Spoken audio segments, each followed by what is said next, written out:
Hey, hey, hey. Welcome, welcome, welcome. Come on in here. Get in here. Come on. It's Monday, Sacral Chakra Day. Let's chop it up, break it down, pick it up, put it back together again. It's Danny in the Lion's Den. Today's hot topic is how can you forgive? And today's topic will be about steps on how to forgive. So sit down, get your little hot chocolate, some tea, something to sip on, and join in with us. Today I'm sipping on some lemonade. It's a cool day for me. I ain't sipping on no hot chocolate today or no tea, but I got some lemonade today. But we're going to unpack it. We're going to unpack on what forgiveness looks like for you. And it's not going to be what you should do, but more so inspiration on how to start your journey and progress with forgiving, whether that's yourself or other people. Now, for me, I will give stories today on how I began my journey and where I'm at now and where I want to be. So tune in, get comfortable, and let's have some fun. First, I want to create some affirmations for the sacral chakra. So we're gonna start by breathing in to our sacral chakra.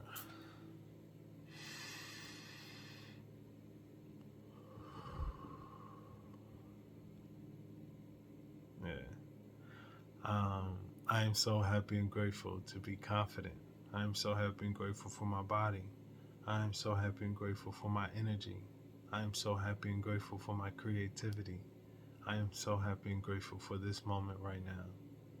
Thank you. All right, so it's Monday and people called out, so let's get lighting situated. There we go. What are we looking like? What are we looking like? All right, there we go. There you go. Bright in the light, bright in the light. Hey, there we go. So unpacking it. Forgiveness. Um, I think for a majority of us, we have intertwined memory and forgiveness all together. Um, and will you forget things that have happened to you, bad or good? Yeah, sometimes you will. Um, and that depends on the caliber. Like, something bad might be someone cut you off or barely missed you. You know what I mean? And that's bad, but you might forget that. Um, but the big things you do remember, which life is full of memories. Forgiveness for me and what I found on my journey was going back to that experience and pulling my energy back from that experience, so that when I speak about it or I think about it, my energy isn't like drastically changed, or I'm not worked up or having an anxiety attack as if it was almost going on again. Um, and you'll hear it in people's voice, and you'll see it in their body movement, in their chest when they're talking about a certain situation. Nah, I forgave them about that. I needed to. But the thing about it is, it's the principle. Like, you don't be just doing all of that and this, that. People who've forgiven, they move different. They sound different. They feel different. Oh yeah, we had some issues about money. Um, I had already knew that they weren't gonna pay me back. Um, so I'm not really sure why I got mad when they didn't. But I guess at that time my mindset was it was the principle. But now I realize it's fun to give people money sometimes and just let it go. And people have helped me along the way as well. Uh, and sometimes I didn't have it to pay back. Bill collectors, for goodness sake. Um, so being mad at my friend felt like a waste of time, or my family member, whoever it might be. You know what I mean? You get to a place where I don't feel anger for them. I notice some of the ways that we may have had similar attributes, or I honestly just move past it. Like I don't hold them in that place anymore. I know now if I do loan people money that I'm just gonna have a different experience. Like expectations will be set that if I can't financially afford to do it, then I won't. I'll say no, and I'm comfortable saying no nowadays. Um, and that's where I've gotten to. When you hear somebody say something like that, you're like, oh, that's forgiveness. That sounds like forgiveness. And that's what it's been for me, is just like, what is it? What does forgiveness feel like? And when you bring up a experience, a situation, something that's going on, and you feel uptight about it, even when you're hearing it, there's no forgiveness there just yet. And it's good to speak it into existence. You do want to do that, but feeling it would maybe something you have to do on your time, like when you're not speaking about it. Or telling someone the story. You don't do the work in that moment. You do the work at home, before you go to work, before bed, before you eat breakfast. Sit down and have a moment where you reflect on both sides, take accountability for your actions, and if it was nothing done on your part and you were just not a victim, but you were a part of the experience to no fault of your own, that's also sometimes a big one to forgive. And that might be where you add the steps in. And sometimes forgiveness may just have to start with you. Because how do you forgive others if you haven't forgiven yourself? Maybe you were late one day and someone had to stay late and they missed the bus, going home. And you just felt bad and you haven't forgiven yourself for that because they were really angry that day.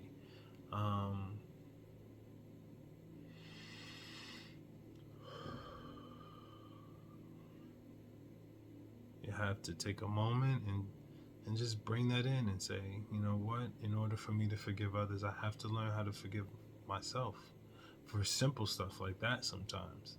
Like, you may have forgotten that you did that 2 years ago, but it may still subconsciously be bugging you. Did they forgive me? I can't forgive myself if they haven't forgiven me. And that's a big one, but I get it. But we have to start somewhere. As a human race, we're literally on pause with life. We're playing, but it's in slow motion. Like, we're kind of just like trudging along because there's so much work to do. Whether it's same race against same race, and gender, and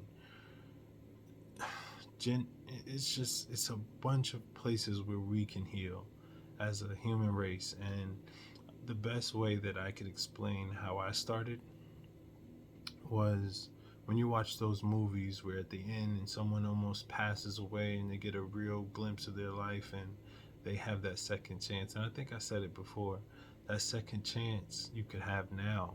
You could, start realizing where the work begins and what steps looks best for you. Again, maybe a therapist, maybe a life coach, maybe some videos, maybe a self-help book. But forgiving yourself is a great place to start. If you have really big things to forgive with other people, the best place to start, how do you forgive somebody for doing that to me? How do you forgive when they've done so much and they keep doing it and they're still doing? You start with forgiving yourself. And that looks different for everybody, where you start. But figuring out what works best for you. That may be saying affirmations, saying prayers. And when I say any of this, it's not like a one and done. Like I said affirmations and I still don't forgive them, or I said a prayer, or I had one therapist meeting. None of these are one and done technique that's like a reset completely, or breathing in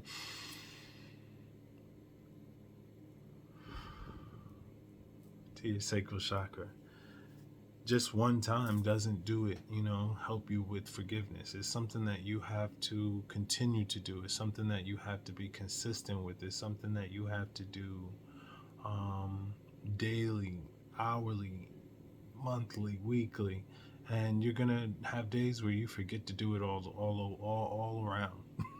You didn't say near affirmation. You didn't pray. You didn't write no affirmations. You didn't journal. You didn't work out. You didn't eat right. You didn't forgive nobody. You didn't love yourself or any of. You're gonna have days like that, and that's okay. That portion of the process is okay. What is big though is where you pick back up, when you pick back up, how you pick back up, and for a lot of us, that's not something we usually want to do. We don't. We don't want to pick back up after we've gotten off the rock. Like, oh, well, might as well just stop it. Didn't do affirmations for 3 months. No, it's okay. You took a break. It's okay. It's all right like that. It's okay. It's all right. It's okay. But what can you do, And so, for me,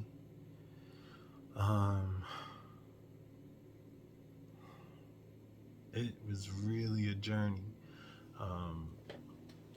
Forgiving myself, family, friends, exes, experiences.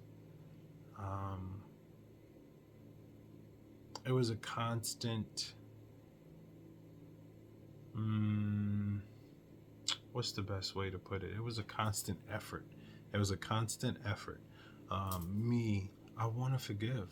I want to forgive. I want to forgive. And then you say those affirmations, and then it's like you'll watch a movie and you'll hear something. You'll watch a video, a self-help video. You'll read a book. You'll read something. You'll be talking to somebody, and they'll say something that is just like, oh, I just asked for that earlier today. And you're sharing a story about you and your husband forgiving each other. Okay. How do you do that? Like, I don't understand. Like, for me, typically, I'm just done. What do you? And they're just sitting there talking to you. Well, mama, it's not easy. It's okay like that. Sometimes you fight. Sometimes you disagree. But I don't own him and he doesn't own me. We have love for each other that is untouched. Nothing we can say to hurt each other's feelings is never enough to break us apart forever. And you're like, oh my gosh. And then you might beat yourself up because you're like, oh, I let that one go real quick. I said I loved her, but so then you might beat yourself up like, dang, am I wrong for not being with somebody? And we can only do the best as we can. And even myself, I'm on that journey. I'm on that journey with you all. I'm on the journey for healthy thinking, healthy habits, healthy relationship, healthy boundaries, and trust and believe and forgiveness. All of them are attributes that I fine-tune on a regular basis. I feel like all of them are skills, just like a basketball player, a seamstress, a baker, a chef, a lawyer, a judge, a doctor, dentist, hairstylist, clothes stylist, a life coach. Any of those are skills. And in forgiveness, trust, breathing, all of them are skills that has to be fine-tuned and culminated. It's something that you put together that works for you. How do you forgive? How do you enjoy your life being easier. And if there may actually be nowhere in your life where you need to forgive. I mean, I don't know anybody who's like that, but there might be none in your area, but um, maybe someone doesn't forgive you.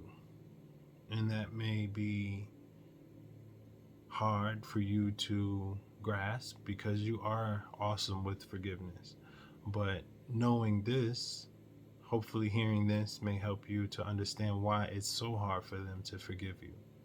Why it's so hard for them to allow themselves to feel easy when it comes to the topic of you.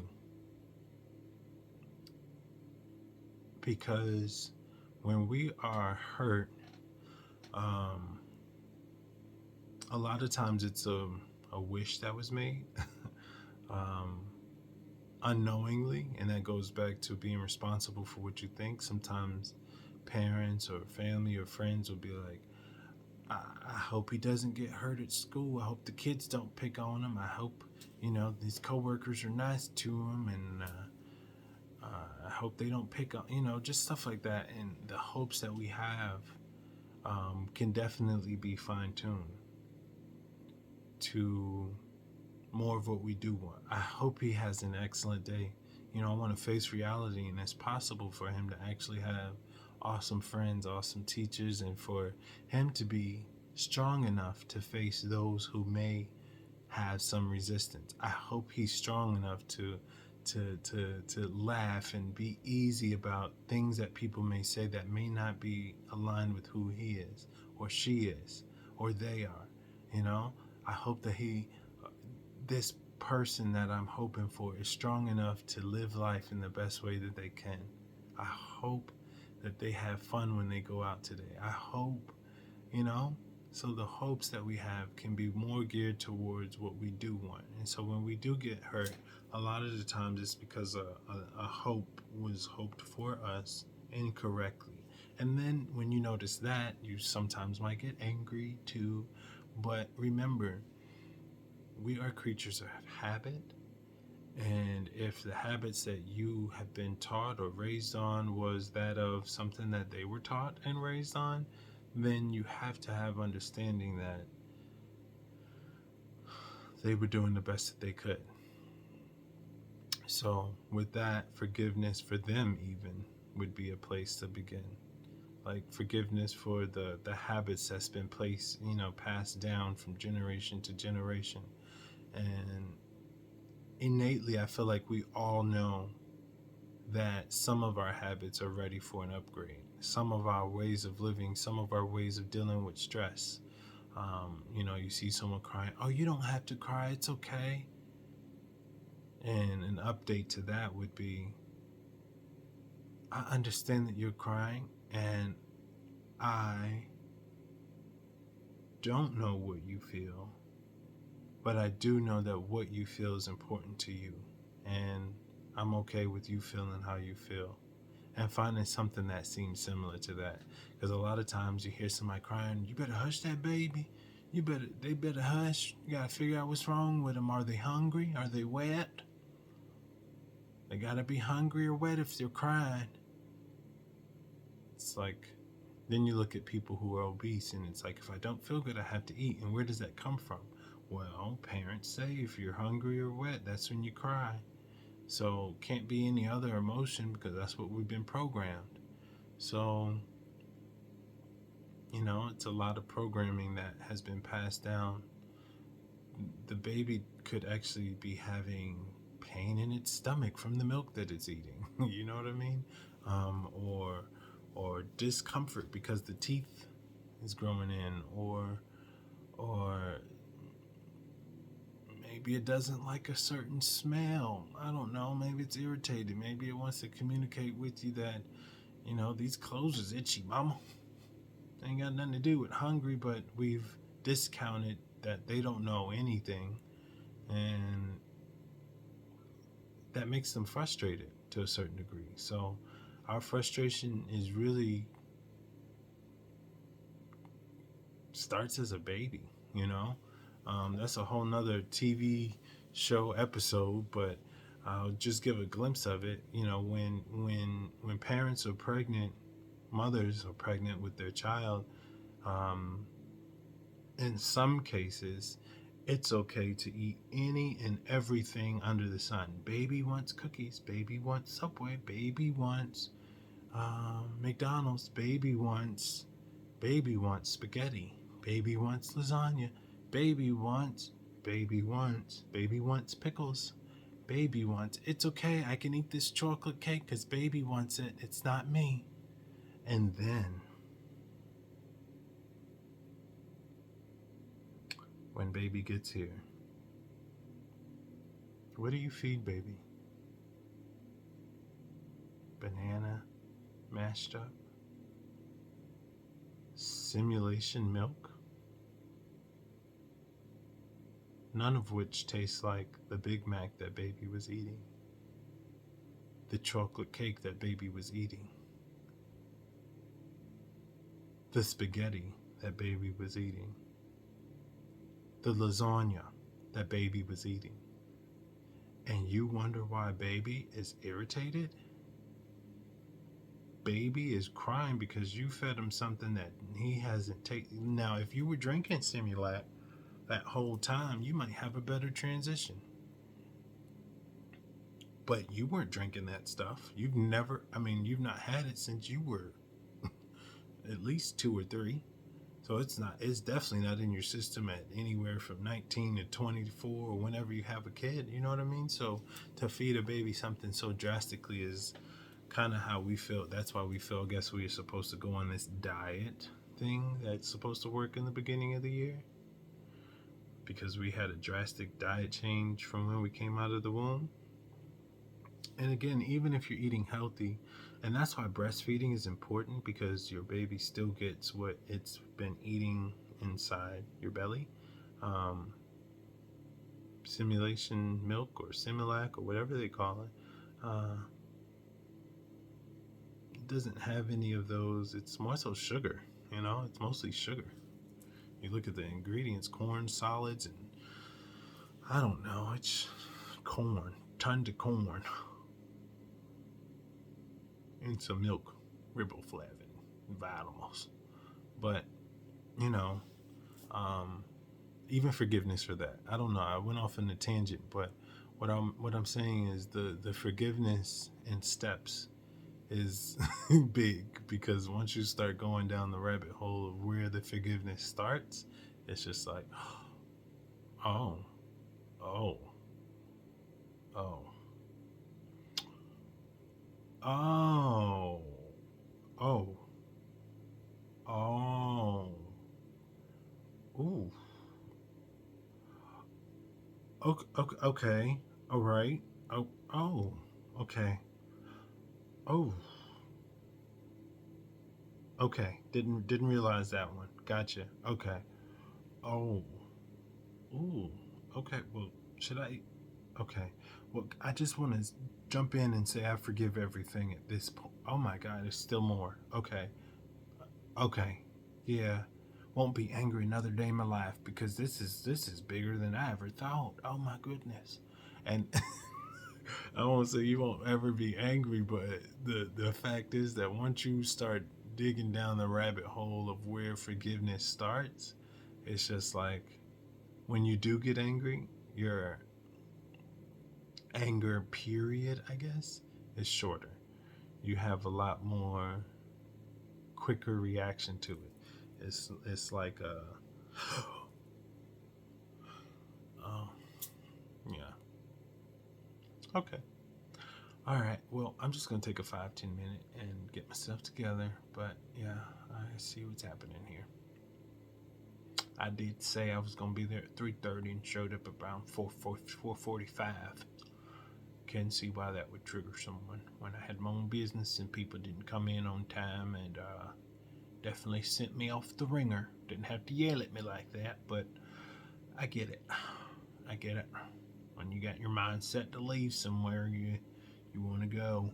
And if you did your time, and you're ready to go. I get it. Please don't yell at me like that, but I had my story too, but at the bottom of it all, I get it. I get it. So you just have a certain amount of I get it, dude, when you get to a certain place with forgiveness. For me, anyway, they say, well, you understand why people kill each other and why you say why people do this and do that and rob banks, and I get it. All of us were raised with certain people, and yeah, I get it, because there's so many people who have a way of thinking that they think it, but they don't do it, and they feel like that's better. Um, for example, when I was younger, um, women used to want to have my kid. Oh, you got good hair. I want to have kids with you. And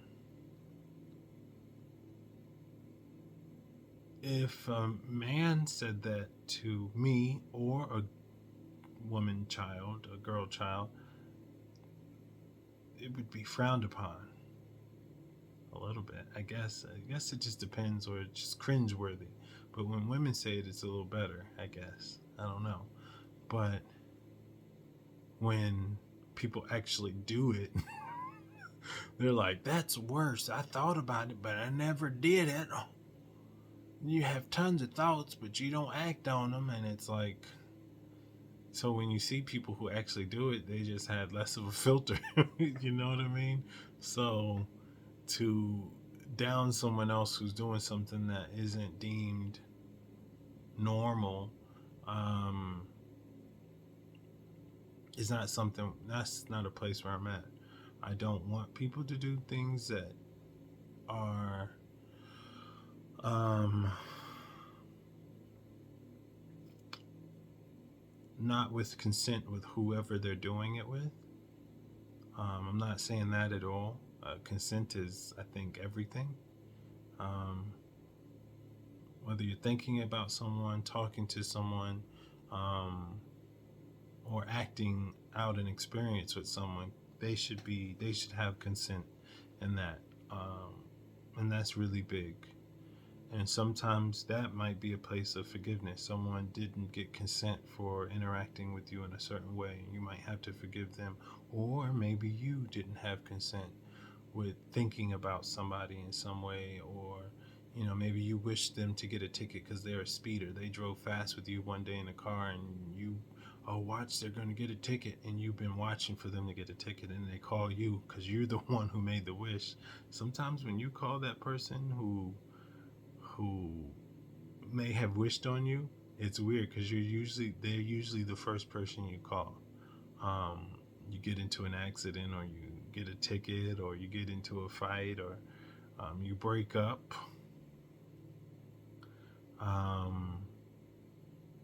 Typically, that first person that you want to let know of the experience is usually the one that made the wish. It's just how it goes. You'll know it because they'll be like, see, I knew it. I knew it. I knew it. And they're telling you, yeah, I made that wish for you.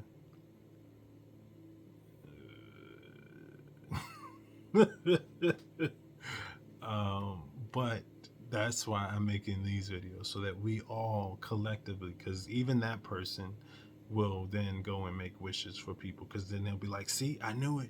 You shouldn't leave that register open. See, I knew it. You might be that person. So someone made a bad wish on you, and then you in turn, I told them at work they was going to get robbed. I knew it.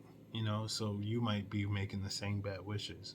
So it's not like one person is worse than the other. We all have done it at some point out of what we call caring. I won't even say love. We care. I care. So that's why I worry. You don't know, Daniel, because you don't have any kids. You don't have any employees. You don't have friends to worry about. I don't want people to worry. For me, equals wish. Care equals wish. So I don't want anyone to worry about me. I want people to care about me fully. And if you care about me, then your wish for me, I hope Daniel's strong enough to withhold what life brings to him. I hope Daniel is resilient. I hope Daniel is creative. I hope Daniel says what he needs to in the right time. I hope Daniel is doing the best that he can. I hope Daniel is hanging around the best people aligned for him and his goals. I hope Daniel finds trust. I hope Daniel finds forgiveness. I hope Daniel is living in his now. I hope Daniel is excited to see what miracles happen. I hope Daniel is feeling his best. I hope Daniel is, and those should be your hopes for other people as well. Go basic, or something towards what you really want for them. And a lot of the times we don't know what other people want, but we'll make wishes for them. If somebody says they want to go to college but they don't know what to do, then we'll be like, oh, well, you should do psychology, or you should do the dental program because that's what I did. And you'll start just naming all these things instead of asking them or unpacking what they've been interested in, or what they like to do, or what creative things inspire them. You might actually have a conversation, and I learned this technique from sales. The sales technique as well as life coaching are very similar, and it's pretty much just unpacking why someone wants something. For sales, if someone calls you, that's pretty much half the battle. And you get buying clues, and that's what you get with life coaching. I wanna learn the guitar. Okay, what inspires you to want to learn the guitar? Well, my dad used to play it, and then he moved, and my mom and him split, and I don't get to see him as much. But I really would like to learn the guitar because I want to show him that I can play. Okay, that's one buying clue right there. You want to show your dad that you can play. What else? Why else would you want to learn? Because I feel like it's a way to express yourself, and it's fun, and it just seems like it's so exciting to be able to play the guitar and sing at the same time and join with other people and learn new songs and make a twist on a new song, or create your own song. Like I want to be able to expand on that and see what it feels like. So you got two buying clues right there. So when they say you're teaching them and you're offering them, say you are selling them a course or something, and you're like, okay, well, it's $340 for 7 sessions. I don't know what it costs, but just say that was the cost, and we can set that up with a check or credit card. Which one is best for you? And they're like, well, let me think about it. You could, at that point, bring up the buying clues. And that's helpful in your life as well. If you want to forgive, because that's today's topic. Forgive. If you want to forgive, why do you want to forgive? I feel like when I forgive, my mind will be at ease. I will have more peace on a consistent basis. I will be able to interact with people who remind me of that experience, as well as the person, or I'll be able to go back to the store that I love. I'll be able to sleep better. It'll probably make room for me to be more creative and get my projects done. That type of buying clue, because that's what that would be something that is helpful. It's something that is beneficial to you completing your goal, because now you have a why. And that's what the basics of it is getting to the why. Why do I want to do this? And finding that why for you is helpful. And it might be that you write a little, flashcard, accountability card, and you write out why you want to complete a goal, whatever the goal may be. And maybe you have to look at that. Maybe post it up on your wall somewhere.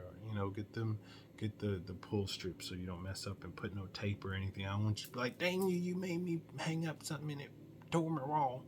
Get you one of them little, the pull where you pull the strip down, those pulley glue stickers, and maybe post it up on the wall. And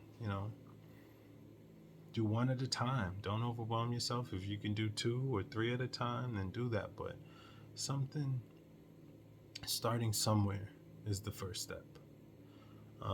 And wanting it usually is the first step. I want to do this, or I want to complete this goal, or I want to do a world trip.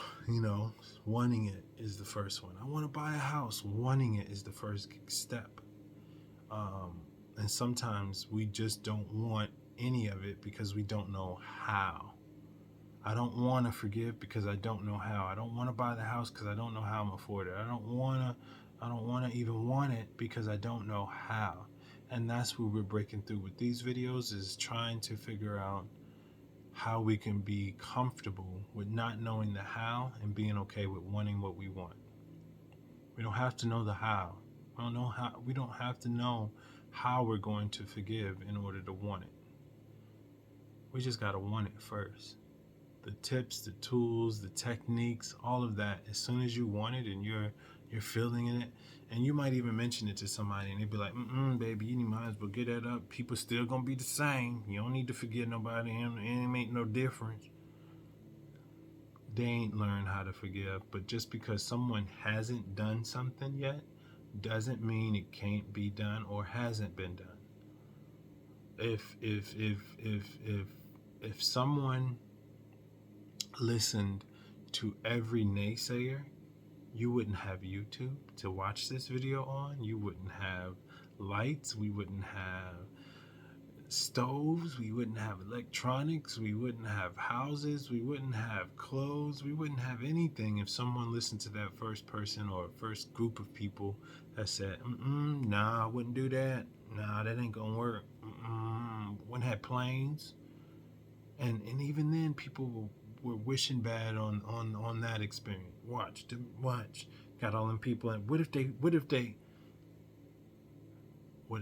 survive and fly effortlessly and get to their destination safely?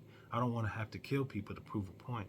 And that's what we've been as a human race. We've been willing to do the worst to prove a point. That's not where my life is anymore.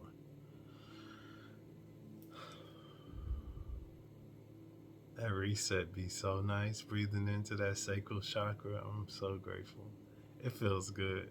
I needed that in that moment. Y'all probably could tell too, but I love it. I love chatting with you guys. It's always amazing, for me, and just hearing that what I'm saying is helpful is also been beneficial throughout my life, not just with these videos. It's just been helpful because I know that I've heard something somewhere that was just like, oh, okay, yes, 278% yes, and I love those moments. So I know other people have to, you know what I mean? It's just feeling comfortable receiving those. When I'm gonna get my aha? Soon as you want it. The pieces will come in and they flow. They're just like I feel like they're like on a conveyor belt. Like you put in your order and then it just starts rolling to you. And depending on how far you've held it back, that conveyor belt's going 0.00009 miles per hour, so it just gotta come on into you, and come on, and it's just coming on in, going slow as it wants, no matter what you want, and it's just okay. And sometimes I think we get upset because we've been open to receiving something so long that all we got to do is ask for it, and then someone walk around the corner with an eraser. I wish I had an eraser, and bam. But you were open to that. That doesn't take much to wish. You know what I mean? So your energetic vibration was already open for it. Some things we aren't open for, haven't ever been open to it. So to say you want $1 million right now, if you weren't open to it before hearing all of this,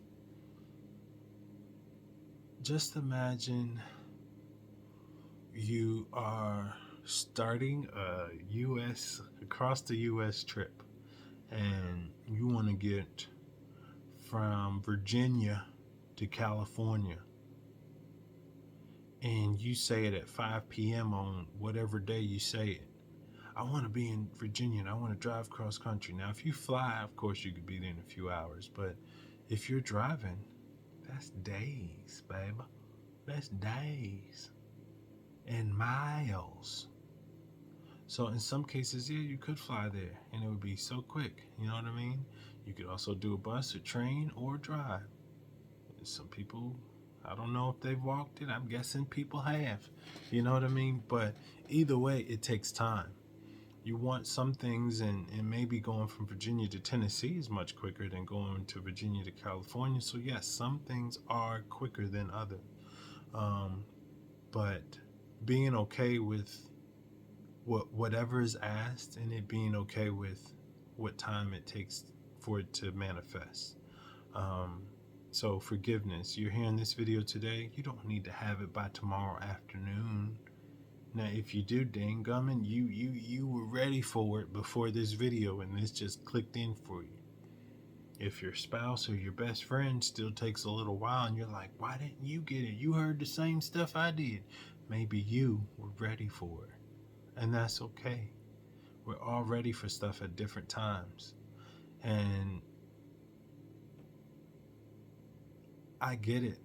You go to a convention, self-help to lose 15 pounds, and you get some people who just heard about it, and first time ever hearing about it, first time, and some people that's been following this for a while, and they've just been trying to put all the pieces. They got the pieces, they just been trying to put them together.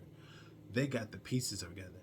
You're getting your first piece sometimes, so if you're getting your first piece and someone else right next to you has already been collecting pieces, this may be the format to help them to put those pieces together.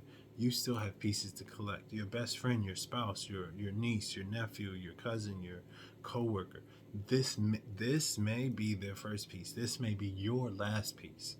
So because we're on different portions of the scale or the timeline or our path, our journey, you don't know what, and again, you don't, it's not physical pieces, so you don't see it, but it's just like mental, like ahas, I guess, gates that have been unlocked, or doors that have been opened, and you may have more doors open than they do at this point. So however you want to look at it, being ready to receive a message and apply what you've heard from it is different for all of us.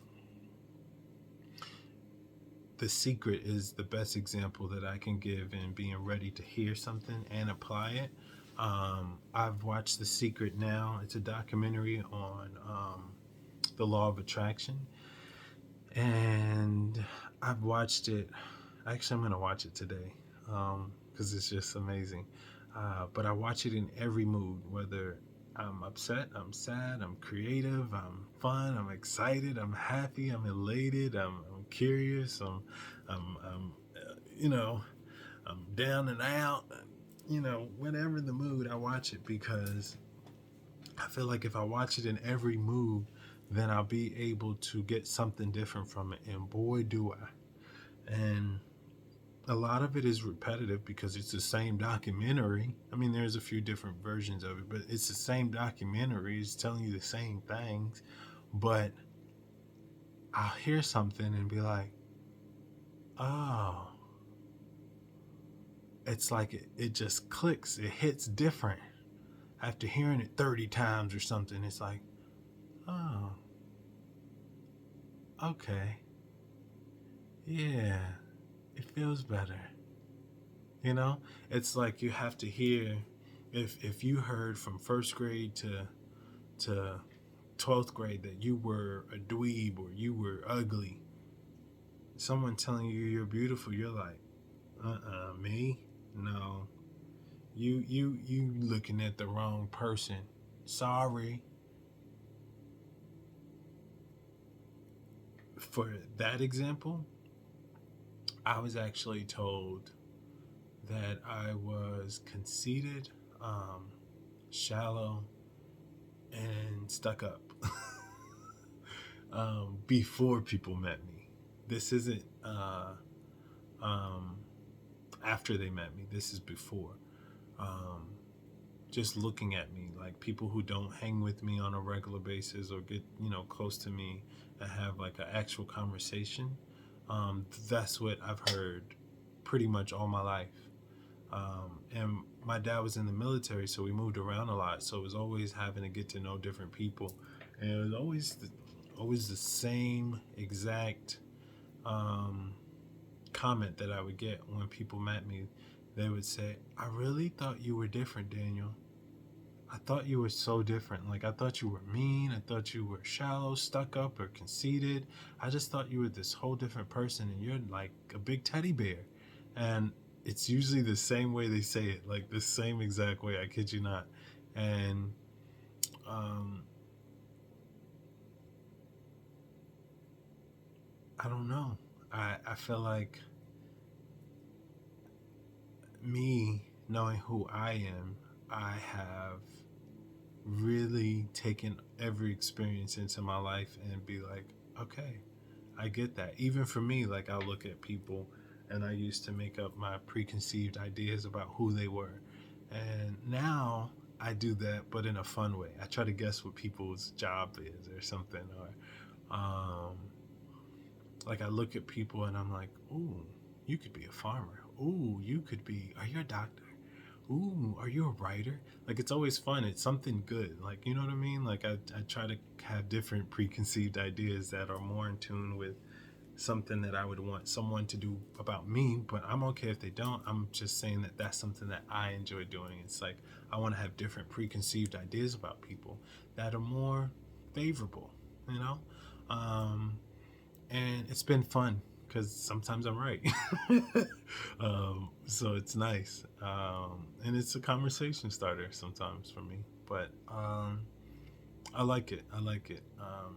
And that's because I've been doing the work for forgiveness and peace and love and joy, asking for it every day. How can I receive love? How can I receive joy? How can I receive forgiveness? How can I receive creativity and curiosity?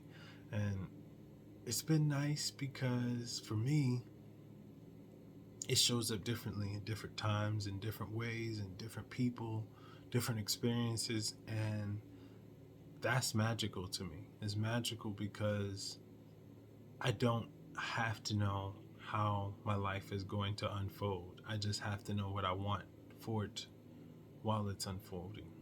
You know, you don't want anything, and so you never know what's coming, bad or good. But if you ask for something, you don't always have to know how it's going to get to you legally and ethically, you know what I mean? But you don't have to know when, what time. I said I wanted $1 million mansion.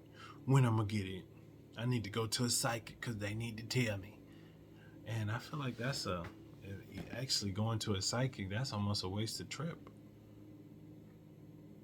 to figure out if you're gonna get your house. What you should more ask the psychic is, will I be in tune with myself to know that I could be patient for what I wish for? That psychic could be like, well, that's different. Everyone else come in here asking about love and house and lottery and just silly stuff. It's like you paid me $45 to ask about love, lottery, and houses. But I'm sure that's, typical, like the doctor or something. Like, I was at a doctor one time and he's like, oh, you work at this place?